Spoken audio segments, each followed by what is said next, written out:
ये आसमान भी ना सुबह थोड़ी सी धूप दिखाकर अब ऐसा मुंह बना रहा है जैसे दिन भर बरसेगा। झुमा, वो तौलिया उठाना जरा, जमीन पर गिरकर कीचड़ हो जाएगा। माँ, तुमने इतनी सुबह कपड़े क्यों फैलाए थे? आसमान की तरफ एक बार देखती तो समझ आ जाता कि आज कुछ होने वाला है। कल रात में मेंढक बोल रहे थे, हवा भी कैसी चल रही थी। मुझे नहीं पता क्या, सब पता है, लेकिन सुबह लगा कि 2 साड़ियाँ सुखा लूं। तेरे पापा होते तो कहते, सरला में सब्र कहाँ, आसमान को हराने निकली है। पापा सही कहते थे, तुम में बिल्कुल सब्र नहीं है। धूप निकली नहीं कि कपड़े, अचार, बड़ी सब एक साथ शुरू। हाँ हाँ, काम नहीं करूँगी तो क्या घर चलेगा? तू तो बस कहती है माँ बैठो। माँ मैं कर रही हूँ, फिर देखती हूँ कि तेरी चाय खत्म होते ही गप्पे शुरू होती हैं, पर काम का नामो निशान नहीं होता। ये तो सरासर गलत इल्जाम है। मैं न रहूं तो तुम अकेले अकेले कितना कुछ करती हो, यही सोचकर तो डांटती हूँ। मुझे बुला लेती। बुलाने जाओ तो तेरी नींद ही नहीं खुलती, और खुलती है तो ऐसा मुंह बनाती है जैसे मैंने तेरा सब कुछ लूट लिया। अच्छा ठीक है, आज और बहस नहीं करूंगी, लेकिन सुनो, आज अगर जमकर बारिश हुई तो मुझे पकौड़े और मालपुए चाहिए। बारिश के दिन कुछ मीठा और गरम गरम ना हो तो मेरा मन ही नहीं भरता। पकौड़े और मालपुए चाहिए? पहले देखने दे कि चावल का आटा है या नहीं, और नारियल भी एक बचा है कि नहीं, देखना पड़ेगा। जो भी हो, कुछ न कुछ तो बनना ही चाहिए। मेरी तो बस यही मांग है। तेरी मांग तो कभी खत्म नहीं होती। चल पहले कपड़े उठाते हैं। बादलों की गरज सुन रही है ना, कुछ ही देर में बारिश शुरू हो जाएगी। चलो मैं मदद करती हूँ, लेकिन बाद में ये मत कहना, झुमा नारियल कद्दूकस कर दे, झुमा गुड़ तोड़ दे। कहूँगी क्यों नहीं। घर में बेटी है तो काम भी बटेगा, सिर्फ मुंह मत चला, हाथ भी चला। ठीक है माँ, आज देखते हैं कि तुम्हारा तूफान जीतता है या मेरी पकौड़ी की जिद जीतती है। अरे बाबा, ये तो काकुली है। पीयू भी आई है। तुम लोग इस तूफान में घर से क्यों निकले? एक फोन कर देते, मेरा तो दिल दहल गया। माँ, पहले अंदर आने दो, फिर जितना मन चाहे डांट लेना। देखो ना, पीयू के बालों से पानी टपक रहा है, मेरी साड़ी भी पूरी भीग गई है। नानी, तुम बिल्कुल नहीं बदली। माँ आने से पहले ही कह रही थी, देखना नानी पहले डांटेंगी फिर प्यार करेंगी। सही कहा है, बिना डांटे मन को तसल्ली नहीं मिलती। खैर, अब आ गए हो तो पहले खुद को सुखाओ। मैं अदरक वाली चाय बनाती हूँ। चाय मिल जाए तो बहुत अच्छा होगा, हाथ पैर जम गए हैं। वैसे एक बात कहूँ माँ, तुम्हारे घर में घुसकर जो सुकून मिलता है वो कहीं नहीं मिलता। सुकून बाद में मिलेगा, पहले सूखे कपड़े पहन कर आओ, फिर बैठकर बातें करेंगे। और सुनो, आज तूफान रहे या ना रहे, तुम लोग आ गए, यही मेरी इस बारिश की सबसे बड़ी खुशी है। दीदी तुम आई, अच्छी बात है, लेकिन मुझे एक बार खबर देना भी जरूरी नहीं समझा? क्या मैं इतनी पराई हूँ? अरे बाबा, ऐसा क्यों कह रही है? मैं तो सरप्राइज देना चाहती थी। तुझे बताती तो पूरे गांव में ढिंढोरा पीट देती। तुम हमेशा यही बात कहती हो, जैसे मैं ही सारी खबरें फैलाती हूँ। क्या मैं इतनी गैर जिम्मेदार हूँ? पिछली बार जब तुम आई तो मैंने किसी को नहीं बताया था। तो फिर पड़ोस वाली दीदी को कैसे पता चला था? उन्होंने खुद ही देख लिया था। क्या मैंने जाकर ढोल बजाया था? सारा दोष मेरे सिर मढ़ देती हो हमेशा। अच्छा, तेरी कोई गलती नहीं थी। अब गुस्सा थूक भी दे। मैं तुझे बिना बताए इसलिए आई क्योंकि तुझे चौंकाना अच्छा लगता है। मुझे चौंकाने के चक्कर में मेरा मूड खराब कर दिया। सुबह पता होता तो बाजार से अच्छी मछली लाती, तुम्हारी पसंद की सब्जी बनाती। अरे वाह, तब तो बिना बताए आकर मेरा और फायदा हो गया। इतना प्यार मिलेगा सोचा नहीं था। प्यार मिलना अलग बात है, लेकिन एक फोन तो कर सकती थी। मैं दिन भर माँ के साथ रहती हूँ, फिर भी दीदी के आने की खबर मुझे अलग से मिले, मैं बस यही चाहती थी। सच कह रही हूँ, आगे से ऐसा नहीं करूँगी। अब अपनी नाराजगी छोड़ दे। तुझे देखे बिना मैं भी अधूरा महसूस करती हूँ। अच्छा, बातें तो बड़ी मीठी बना रही हो। शहर से सीख कर आई हो क्या? शहर से मीठा बोलना नहीं सीखी, तेरे लिए ढेर सारा प्यार लाई हूँ। वैसे तू थोड़ी मोटी हो गई है ना? शुरू हो गया तुम्हारा, आते ही मुझे मोटी बोल दिया। तुम जिम जाकर पतली होगी और मैं माँ के हाथ का खाना खाकर गोल मटोल रहूंगी। इसी से तो घर का संतुलन बना रहता है। तेरी हाजिर जवाबी का कोई मुकाबला नहीं है। जवाब भी है और दिल में अपनों के लिए खिंचाव भी। चल अब रसोई में चल, गुस्सा चाहे जितना करूं, दीदी के आने की खुशी तो होती ही है। माँ, जब मैं कहती हूँ कि कुछ मीठा बनाओ, तब कहती हो चावल का आटा नहीं है, नारियल नहीं है, समय नहीं है, और दीदी के आते ही सब कुछ जैसे जादू से आ गया। तेरी जुबान बहुत चलने लगी है। तुम दोनों के लिए ही तो बना रही हूँ। तू तो बस कहती है माँ ये बनाओ, माँ वो बनाओ, काम में हाथ कहाँ बटाती है। माँ, मैं क्या करूँ बताओ? तुम अभी भी पहले की तरह सब अकेले करने की कोशिश करती हो। काकुली, तू चूल्हा देख, आंच कम हुई तो मालपुए ठीक से नहीं बनेंगे। झुमा, तू नारियल कद्दूकस कर, सिर्फ खाने के समय सामने आएगी क्या? अगर मैं न रहूं तो तुम्हारा अचार, पापड़, बड़ियां कुछ भी नहीं सूखता। सारा श्रेय खुद ही ले लेती हो। सुन रही है काकुली, अपने काम की तारीफ खुद ही कर रही है। करने दो ना माँ, ये ना होती तो तुम ये सब अकेले कैसे संभालती? दीदी कम से कम सच बात तो कह रही है। तुम हमेशा मुझे डांटती हो, लेकिन मुझे पता है मेरे हाथ का कद्दूकस किया हुआ नारियल ना हो तो तुम्हारी मिठाई का स्वाद ही नहीं जमता। अच्छा, इतनी डींगे मत मार। वैसे तेरा हाथ साफ है, ये मैं मानती हूँ। ये गुड़ जरा तोड़ दे। माँ, तुम्हारे इस चूल्हे के धुएं की महक अभी भी वैसी ही है। लग रहा है जैसे हम बचपन में लौट गए हैं। तभी तो कहती हूँ, गैस के चूल्हे पर वो स्वाद कहाँ, मिट्टी के चूल्हे पर धुएं की महक और थोड़े सब्र के साथ जो बनता है वो असली खाना है। पापा होते तो अभी कहते, सरला पहले मुझे दो, याद है ना? और तुम कहती थी पहले बच्चे खाएंगे। तुम्हारे पापा खाने के बहुत शौकीन थे। मीठा बनते ही थाली लेकर बैठ जाते थे। अब तो बस पुरानी बातें याद आती हैं। आज उदास होने का नहीं माँ, आज खुशी का दिन है। तुम बनाती जाओ, मैं गिनकर रख रही हूँ। दीदी के लिए, मेरे लिए, पीयू के लिए और तुम्हारे लिए भी। मेरे लिए अलग से रखने की जरूरत नहीं। तुम लोग खाओगे तभी मेरा पेट भरेगा। नानी, ये संदूक खोलूं? इतने दिनों से देख रही हूँ, कोई इसे छूने भी नहीं देता। खोल कर देख बेटा, इस संदूक में पुराने दिनों की महक है। धूल से ज्यादा उसमें यादें बसी हैं। अरे, इसमें तो कितना कुछ है। ये रिबन किसके हैं? ये गुड़िया कितनी प्यारी है। और ये तस्वीरें देखो, माँ को तो मैं पहचान ही नहीं पा रही हूँ। ये गुड़िया मेरी है। दीदी ने एक बार कपड़े सिलकर इसे बनाया था। मैं तब दिन भर इसे गोद में लेकर घूमती थी। और तू एक दिन इसे तालाब के किनारे छोड़ाई थी और रो रो कर पूरा घर सिर पे उठा लिया था। माँ ने मुझे भेजा था ढूंढने के लिए। तो मैं छोटी थी ना, तुम ही तो बड़ी थी। तुम्हारा ही काम था ढूंढ कर लाना। माँ, तुम्हारी ये 2 चोटियां, हाय कितनी प्यारी लग रही हो। और मौसी, तुम तो बिल्कुल गोल मटोल थी।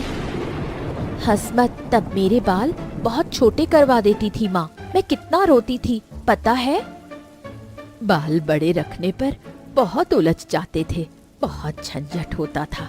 तब आज की तरह इतने शैम्पू तेल कहाँ थे। ये एक चिट्ठी है, पीली पड़ गई है। किसने लिखी है? ये पापा की लिखी चिट्ठी है। जब वो जिला शहर जाते थे तो माँ को चिट्ठी लिखते थे। अभी मत पढ़, माँ सुनेगी तो रोने लगेगी। नहीं रे, अब मैं रोती नहीं हूँ, लेकिन चिट्ठी के अक्षर देखते ही इंसान की लिखावट पहचान लेती हूँ। कितना अपनापन था, कितना लगाव था।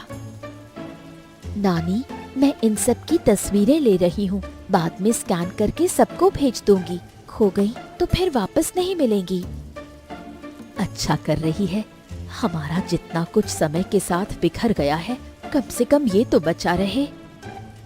और ये गुड़िया संदूक में वापस रखने से पहले मुझे थोड़ी देर पास रखने दो। पुरानी चीजों को छूकर लगता है कि हम अभी भी एक दूसरे से दूर नहीं हुए हैं। सरला बहू, दरवाजा मजबूती से बंद कर लेना। आज हवा का रुख अच्छा नहीं है। हमारे तालाब के किनारे का नारियल का पेड़ झुक गया है। अरे दादा, आप इस मौसम में बाहर क्यों निकले? आपकी तबीयत के लिए ये ठीक नहीं है। अंदर आइए, थोड़ी गर्म चाय पीकर जाइए। नहीं नहीं नहीं नहीं नहीं, ज्यादा देर नहीं बैठूंगा। घर पर बहू अकेली है। बस देखने आया था कि तुम सब ठीक हो कि नहीं। अरे, काकली आई है क्या? हाँ काका, आज ही आई। आते ही गांव ने मेरा स्वागत तूफान से किया। ये भी एक तरह का आशीर्वाद है बेटी। तूफान की रात में अगर अपने घर पर हो तो घर सूना नहीं लगता। काका, आप ना आते तो भी चलता। रास्ते में बहुत कीचड़ है। पड़ोसी अगर सिर्फ अच्छी धूप में ही हालचाल लेने आए तो फिर वो पड़ोसी कैसा? ऐसे दिनों में तो एक बार चक्कर लगाना ही पड़ता है। छत से जहाँ पानी टपक रहा था, वहाँ मैंने बाल्टी रख दी है। खिड़कियाँ भी बंद कर दी हैं। बहुत अच्छे, बहुत अच्छे। और रात में अगर दिक्कत बढ़े तो मुझे आवाज देना। मैं हूँ। अरे, बूढ़ा जरूर हूँ, लेकिन जरूरत पड़ने पर मदद के लिए अभी भी खड़ा हो सकता हूँ। काका, आप कल सुबह आएंगे ना? नानी ने कहा है कि वो आपको मीठे पकवान देगी। अरे वाह, कुछ मीठा बना है क्या? तब तो आना ही पड़ेगा। लेकिन आज मैं चलता हूँ। घर पर रोशनी कम है, ऊपर से देर की तो डांट भी पड़ेगी। संभाल कर जाइएगा दादा, पैर धीरे धीरे रखिएगा। अरे बेटा, तुम बस घबराना मत। तूफान चाहे जितना भी शोर मचाए, आखिर में उसे थमना ही पड़ता है। ओहो, ये तो टीन का डब्बा है। देख पीयू, मैं पिछले महीने जब आम पापड़ मांग रही थी तो मुझे कहा गया खत्म हो गया, और आज दीदी के आते ही डिब्बा बाहर आ गया। हर चीज क्या तुझे बता कर करूंगी? तुझे देती तो एक बार में ही आधा खत्म कर देती, इसलिए छुपा कर रखा था। इसका मतलब मैं घर में चोरी छिपे सब खा जाती हूँ। मैं लालची हूँ। बहुत अच्छे। मैंने 3 दिन तक आम का मैश किया, उसे धूप में सुखाया, वो सब भूल गई। माँ, सच बात तो ये है कि झुमा ने मेहनत की है। इसका हिस्सा पहले दो। मेहनत की है ये मैं मानती हूँ, लेकिन सब्र नहीं है इसमें। आम पापड़ बनाने में जितनी मेहनत लगती है, उससे ज्यादा मेहनत इसे संभाल कर रखने में लगती है। नानी, मैं गवाह हूँ। मौसी अभी डिब्बे की तरफ ऐसे देख रही हैं जैसे कोई उसे छीनकर भाग नहीं जाएगा। माँ अगर फिर से कह दे ये निताई दादा के लिए है, ये दीदी के लिए है, ये पीयू के लिए, तो मेरे हिस्से में सिर्फ डिब्बे की महक रह जाएगी। बहुत बढ़ा चढ़ा कर बोलती है। जा, चाकू लेकर आ, मैं काट कर देती हूँ। नहीं, आज मैं काटूंगी। और सुन लो, मेरा टुकड़ा थोड़ा बड़ा और मोटा होगा। तुझे हर चीज बड़ी और मोटी चाहिए। आम पापड़, रोटी, मिठाई, आलू भुजिया। और तुम्हारी हर चीज पतली होती है, चाय, दाल और तुम्हारी बातें भी। मौसी, एक टुकड़ा मेरे मुंह में भी डालो ना। ये ले, खाकर बता, क्या शहर में ऐसा स्वाद मिलता है? नहीं मौसी, बिल्कुल नहीं मिलता। इस स्वाद में धूप की गर्माहट है, सौंधी महक है और नानी के हाथों का जादू है। इसीलिए तो संभाल कर रखा था। अकेले खाने में वो स्वाद कहाँ, सब मिलकर खाएं तभी असली मजा आता है। मैं चाय बनाऊंगी। झुमा, तू हट जा यहाँ से। तेरी चाय कभी ठीक नहीं बनती, कभी बहुत मीठी तो कभी पानी जैसी। मेरी चाय खराब है? तुम जो बनाती हो वो चाय नहीं, गर्म रंगीन पानी होता है। न दूध का पता न चीनी का। मुंह में डालो तो लगता है दवा पी रहे हैं। ये दवा नहीं, असली चाय है। उसमें चाय पत्ती का कड़कपन और महक होनी चाहिए। सिर्फ मीठा होने से ही चाय नहीं बनती। हमारे गांव में चाय का मतलब होता है थोड़ा दूध, थोड़ी चीनी और ऐसा स्वाद कि इंसान दोबारा एक कप मांगे, बस। अरे बाबा, चाय को लेकर फिर से लड़ाई? तुम लोग क्या कभी बड़े नहीं होंगे? शादी हो गई, घर संसार हो गया, बच्चे हो गए, लेकिन तुम दोनों के झगड़े खत्म नहीं हुए। नानी, मैं कहती हूँ दोनों को चाय बनाने दो, फिर मैं फैसला करूंगी कि किसकी चाय अच्छी है। नहीं, ये फैसला नहीं कर पाएगी। इसे भी मीठा ज्यादा पसंद है। तो फिर माँ फैसला करेंगी। मैं फैसला कर रही हूँ, दोनों मिलकर चाय बनाओ। एक पानी उबाले और दूसरी दूध और पत्ती डाले। इससे किसी का मान कम नहीं होगा। ठीक है, मैं पानी और अदरक रख देती हूँ और मैं दूध, चीनी और चाय पत्ती डालती हूँ।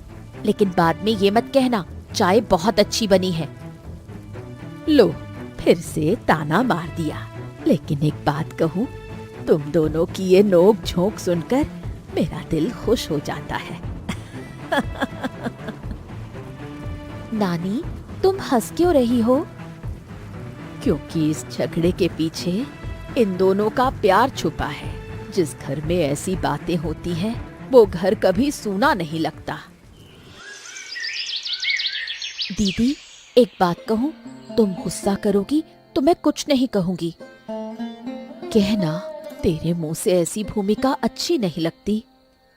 तुम पहले जब आती थी तो बहुत दिनों तक रुकती थी, याद है? पूरा सावन यहीं बीत जाता था। हम बारिश में भीगते थे, मछलियाँ पकड़ते थे, रात को माँ के साथ सोते थे। अब तुम आती हो, 2 दिन रुकती हो और चली जाती हो।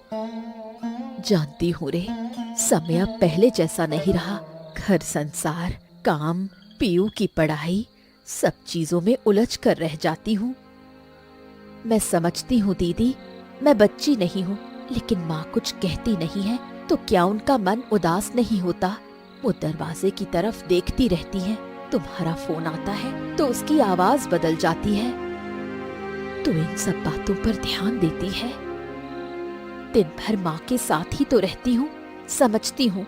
तुम्हारे आने पर उनके चलने का ढंग भी बदल जाता है। ज्यादा बातें करती हैं, ज्यादा खाना बनाती हैं, ज्यादा हंसती हैं। तू ऐसा कह रही है कि मुझे बहुत बुरा लग रहा है। तुम्हें बुरा लगाने के लिए नहीं कहा, बस कहने का मन हुआ। मैं खुद भी तो तुम्हारा इंतजार करती हूँ। सोचती हूँ इस साल दीदी थोड़े ज्यादा दिन रुकेगी। शायद मैं खुद को बहुत व्यस्त समझते समझते बहुत सी चीजों को नजरअंदाज कर गई। सच तो ये है कि यहाँ आकर ही लगता है कि मैं इतने दिनों से क्यों नहीं आई। मैं तुम्हारे खिलाफ नहीं हूँ दीदी, मैं बस चाहती हूँ कि तुम थोड़ा ज्यादा समय निकाल कर आओ। माँ जितना जताएंगी नहीं, उससे कहीं ज्यादा वो तुम्हें अपने पास रोक कर रखना चाहती हैं। ठीक है, इस बार मैंने तेरी बात मान ली। आज तूने जो कहा वो मैं हमेशा याद रखूंगी।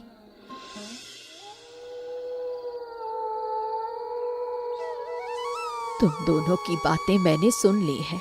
सुनो, कोई एक दूसरे से नाराजगी मत रखो।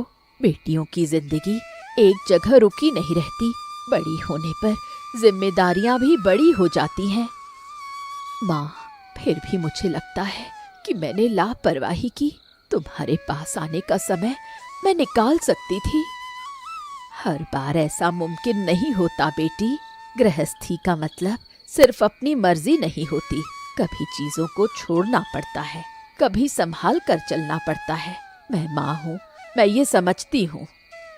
माँ, मैं जानती हूँ माँ, मैं तो बस ये कह रही थी कि तुम्हें दुख होता है कि नहीं। दुख तो होता है, माँ का दिल है आखिर, लेकिन उस दुख में कोई नाराजगी नहीं होती। तुम लोग दूर रहते हो, फिर भी मेरा मन तुम्हारे आसपास ही घूमता रहता है।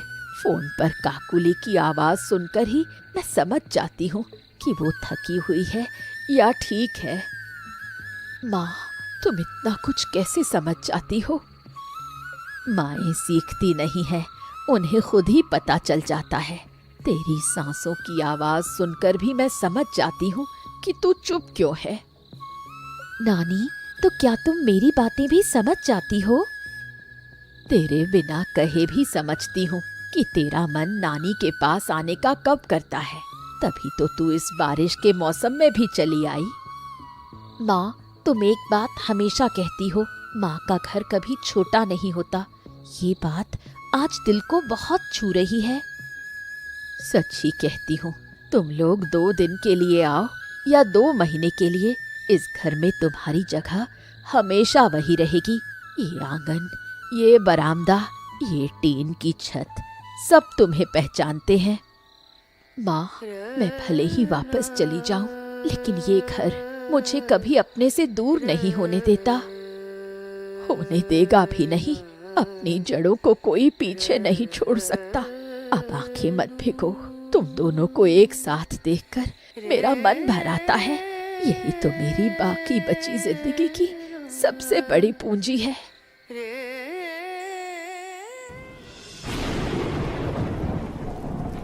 दीदी, मैंने कुछ ज्यादा ही कह दिया क्या? तुम्हारा मन खराब होता है तो मेरा भी दिल दुखता है। नहीं रे, बल्कि तू अगर नहीं कहती तो मैं समझ ही नहीं पाती कि मैं कितनी दूर चली गई थी। तूने बिल्कुल सही बात का एहसास कराया। मैं कोई शिकायत नहीं करना चाहती थी। तुम आती हो तो मुझे बहुत खुशी होती है, और जब चली जाती हो तो लगता है घर अचानक बिल्कुल खामोश हो गया। मेरे साथ भी ऐसा होता है। शहर लौटकर अगले ही दिन लगता है कि बरामदे में बैठकर चाय क्यों नहीं पी रही हूँ, माँ की आवाज क्यों नहीं सुन रही हूँ, तो फिर अक्सर क्यों नहीं आती। इस सवाल का जवाब देने में मुझे खुद शर्म आती है। व्यस्तता सच है, लेकिन तमाम व्यस्तताओं के बीच भी समय निकाला जा सकता है। मैं नहीं निकाल पाई, यही सच है। अच्छा, तो फिर एक काम करो, रोज न सही 1-2 दिन में फोन किया करो, और जब आओ तो 3 दिन की जगह 5 दिन रुका करो। वादा रहा। और तू भी कभी कभी मेरे पास शहर आया कर। सिर्फ माँ को ही पकड़ कर बैठी रहेगी क्या? आऊंगी, लेकिन एक शर्त है, तुम मुझे वहां ले जाकर वो फीकी चाय नहीं पिलाओगी। फिर वही चाय की बात। ठीक है, तेरे लिए भरपूर दूध और चीनी वाली चाय बनाऊंगी, और पीयू को लेकर छत पर टहलूंगी, बाजार घूमूंगी और रात को देर तक बातें करूंगी। सब कुछ होगा, पहले तू अपना ये मुंह फुलाना बंद कर। अच्छा, आखिरी बात, मेरी दीदी सिर्फ मेरी ही रहेगी। शहर की बनकर बिल्कुल बदल मत जाना। कभी नहीं, तेरे साथ रहकर मैं फिर से वही पुरानी वाली काकुली बन जाती हूँ।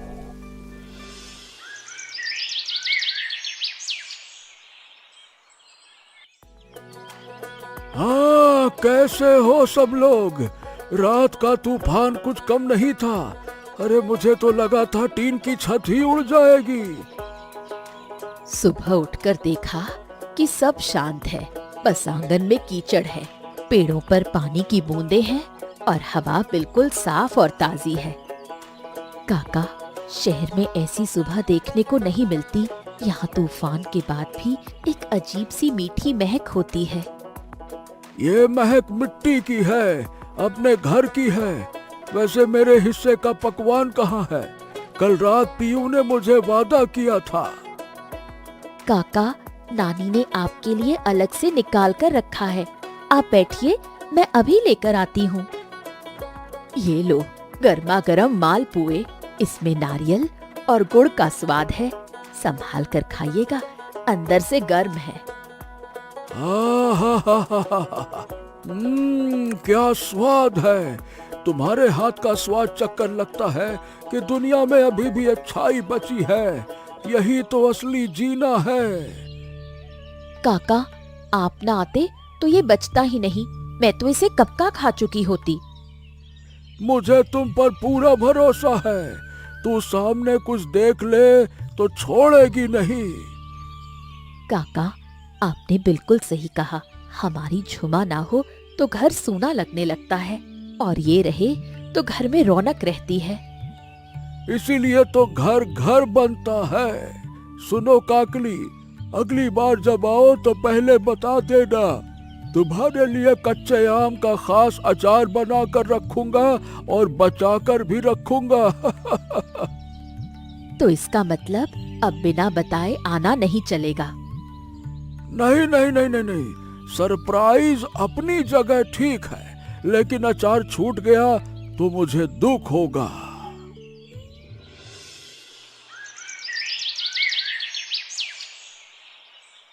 माँ, एक बात आज आपके सामने कह रही हूँ।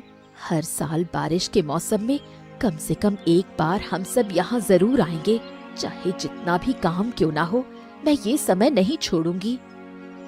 अगर तू अपनी ये बात निभा ले तो मुझे जिंदगी से और कुछ नहीं चाहिए। साल का एक दिन भी अगर मेरा घर अपनों से भर जाए तो मेरा मन लगा रहता है। नानी, मैं तो बहुत सीरियस हूँ।